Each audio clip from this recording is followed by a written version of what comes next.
Our kitchen in Spahaus is equipped with a dishwasher. It's right behind this panel beside the sink. To load the dishwasher, just open it up, put your dishes in as you normally would. To turn on the dishwasher once all the dishes are dirty, just take a dishwasher tab, put it into the left-hand chamber, close the chamber till you hear a snap.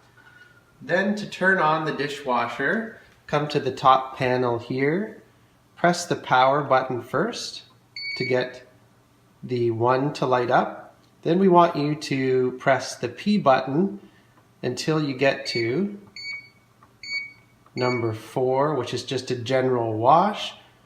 When you're ready, close the door and the dishwasher will get into operation. You'll notice there will be a red light at the bottom of the dishwasher when it has started. So just keep the dishwasher closed until the entire cycle has happened and the red light has gone off.